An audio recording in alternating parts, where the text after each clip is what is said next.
Good morning everyone. Class first year और second year हम लेके आए हैं सारा आकाश आपकी बुक। आपका जो है दो भाग हमने पढ़ा दिया था राजेंद्र यादव से बुक सारा आकाश से। तीसरा भाग आज हम पढ़ाने जा रहे हैं। ध्यान से सारे बच्चे पढ़िएगा। सारा आकाश का तीसरा भाग। वन में लगी भयंकर आग की तरह यह समाचार सारे घर में फैल गया कि समर प्रभा से नहीं बोला पहली ही रात में। अच्छी बातें होंगी तो नहीं फैलेंगी और बुरी बातें बहुत जल्दी जो है फैल जाती है। और ख़ासकर पति पत्नी के रिश्ते की बात अगर परिवार में हुई तो पूरे गांव में फैल जाएगी।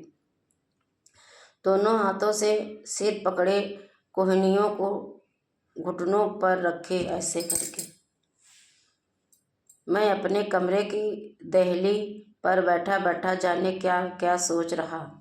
मन में ऐसी उदासी छाई थी जैसे अभी अभी लाश फूंक कर आया हूँ। ऐसे मन में उदासी थी कि अभी अभी मैं किसी का दाह संस्कार करके आया हूँ। ये ऐसे रिश्ते होते हैं बेटा, इन्हें बुलाया नहीं जाता है। अगर कोई भी बात हो जाती है तो नसूड़ बन जाते हैं धीरे धीरे करके हैं।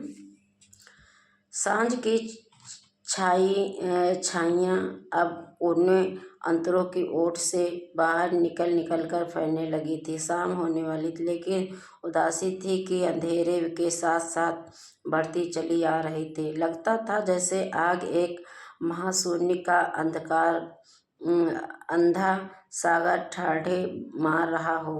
अब मैं क्या करूं? अपने आप से सवाल कर रहे हैं। सुबह से कई लोग पूछ चुके थे, शायद प्रभा से भी पूछा हो, लेकिन दोनों ने ऐसी अनिच्छा का भाव दिखाया कि फिर पूछने की किसी की हिम्मत ही नहीं पड़ी। अगर एक बार आप नहीं बताओगे तो कोई बार बार नहीं पूछेगा। हम दोनों ने ऐसा है। भाभी ने पहले व्यंग में प्रश्न किया, फिर गंभीरता से जानना चाहा। अम्मा ने पूछा, लेकिन सबको मैंने टाल दिया। सारा दिन मैं मुँह छिपाता इधर उधर भटकता रहा। मैं अपनी उस तथाकथित पत्नी से नाराज जरूर था, लेकिन यह भी जानना चाहता था कि सुनूं उसने मेरे खिलाफ क्या क्या कहा है। अभी तक तो कुछ भी सुनने में नहीं आया था और इसका मुझे आश्चर्य था। लगा जिससे घर वाले कुछ भी नहीं निकाल पाए। जो भी उन्होंने चाहा वह सब मेरे ही व्यवहार से। कभी कभी तो मैं चौंक उठता कि यह सब कहीं मुझे प्रभावित करने का ढंग तो नहीं, लेकिन मुझे अब एक ऐसी तटस्थ निरासक्ति भी अपने भीतर महसूस हो रही थी, जैसे अब घर में कोई भी मेरा कुछ नहीं लगता। अगर वह मुझसे कुछ न कुछ कहती फिरती तब भी शायद क्या नहीं लगता। मैंने महत्व ही नहीं दिया उसको कहने का।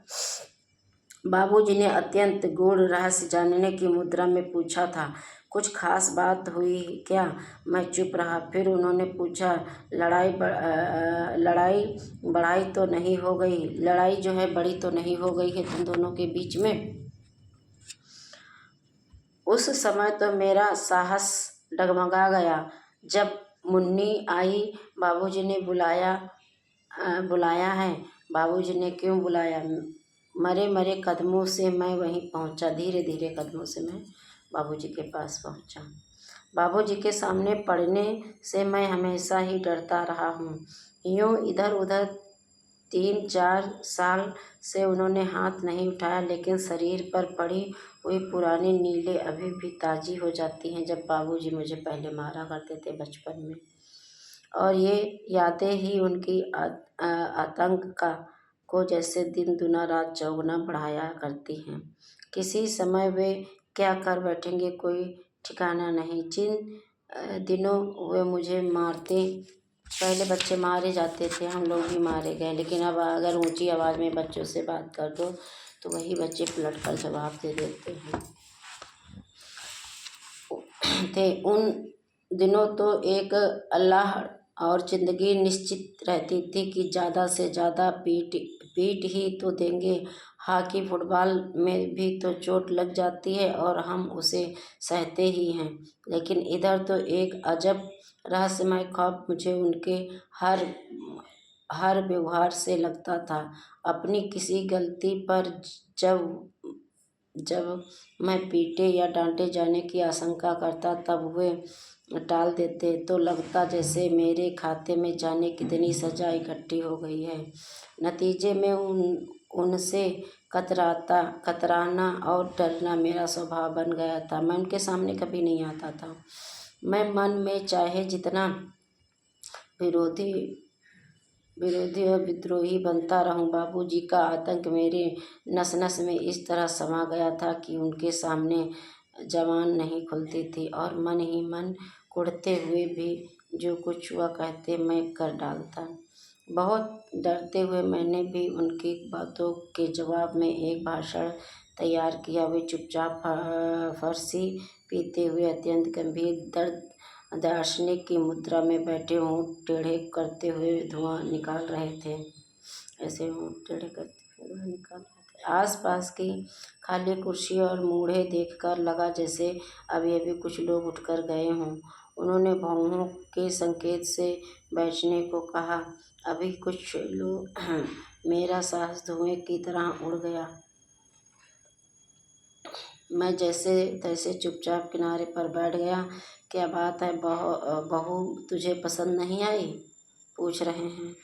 अत्यंत मुलायम शब्दों में उन्होंने पूछा। शब्दों की मुलायमती से मैं चौंक कर डर गया। अपने भाषण का एक एक शब्द फिसलने लगा था। मुझे चुपचाप देखकर उन्होंने फर्श में एक लंबा सा कांस खींचा और धुआं उड़ते हुए फिर से पूछा, साहब बता ना, इससे झिझक क्यों? क्या बात है? सुनते हैं तो उससे बोला भी नहीं।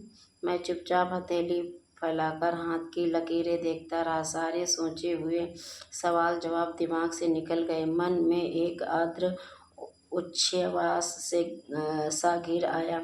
अब बाबूजी ने हुकारी पर आकर कहा, यह भी तो सोच कि वह बेचारी पराई लड़की किसके बूते पर आई है।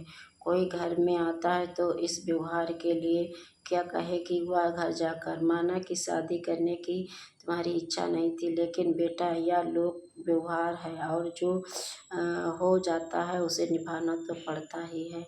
मान लो कि अचानक मेरे फूट फूट कर रोने से उनकी बात बीच में ही टूट गई। सच पूछो तो इस सच्चाई के लिए मैं खुद भी कतई तैयार न था, लेकिन बाबूजी की उन बातों के सामने जाने क्यों अपने को रोक नहीं पाया। मैं बच्चों की तरह अपने को संभालता मुट्ठियों को पिछले हिस्से से आंखों और नाक को रगड़ने लगा, और जब उन्होंने समझाने के स्वर में कहा कि जाओ, ऐसा लड़कपन नहीं करते, तो मैं चुपचाप उठकर चला गया। अब आजकल के बच्चे होते कहते शादी हुई है तो बढ़िया सा एंजॉय करे अपनी पत्नी के साथ, लेकिन उन्हें तो अपना भविष्य बनाना था, है ना। तो शादी के बाद भी भविष्य बन जाता बेटा, ऐसी बात नहीं है। पत्नी अगर सपोर्ट करती है, कहते हैं ना हर सक्सेस आदमी के पीछे औरत का हाथ होता है। तो ऐसी बात नहीं कि अगर शादी हुई और पत्नी आपका सपोर्ट नहीं करेगी, पत्नी भी सपोर्ट करती है आपका। अपने पढ़ने की कुठारी के दरवाजे पर बैठा बैठा मैं बड़ी देर तक निरुद्देश्य जाने क्या क्या सोचता रहा। वे सिर पाँव की बातें इस सारे कांड में मुझे अपनी गलती नहीं देती थी। यह शादी मेरे उच्चदर्शी और महत्वाकांक्षी के लिए जहर थी। यह जानते हुए भी कहीं यह आशा थी कि चलो लड़की पढ़ी लिखी और समझदार है, हम लोग एक दूसरे को समझने की कोशिश करेंगे, बनने में मदद देंगे। चाहता तो मैं भी अपनी सुहाग रात के दिन अंधाधुंध उसके रूप का व्याख्यान करना शुरू कर देता, या बिल्कुल जाहिलों की तरह कोई तोता या बिल्ली ले जाता और ऐन मौके पर क्रोध में उसे मारकर जिंदगी भर के लिए अपना रौब गालिब कर लेता। लेकिन मैंने तो चाहा कि पढ़े लिखे सभ्य और शिष्ट परिवार की तरह मैं यह सब नहीं करूँगा, और सबसे पहले उसे बाकायदा अपना परिचय दूंगा। उसका परिचय पूछूंगा, फिर उसे अपने सपनों और महत्वाकांक्षाओं के बारे में बताऊंगा। उसे समझाऊंगा कि जीवन और जगत के बारे में मेरे विचार क्या हैं। यह सब अच्छी तरह समझा चुकने के बाद नम्रता से पूछूंगा, कहिए इन सब में आप कहीं और किस तरह मेरा सहायता करेंगी। लेकिन इस सब की तो उसने अपने व्यवहार में गुंजाइश ही नहीं रखी थी। वहाँ एक मौका भी ही कौन सा था कि मैं यह सब बातें कह पाता। नहीं, इस सब में मेरा अपराध नहीं। बाबूजी व्यर्थ ही मेरे सिर सारा दोष मढ़ रहे हैं। अगर मेरी गलती नहीं है, उसकी भी गलती है, वो भी आकर मेरे पास बैठ जाती, क्या मेरा ही फर्ज बनता है। चलिए क्लास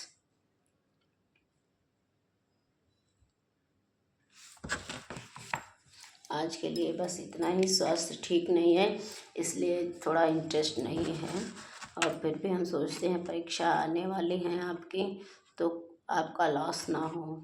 थैंक यू।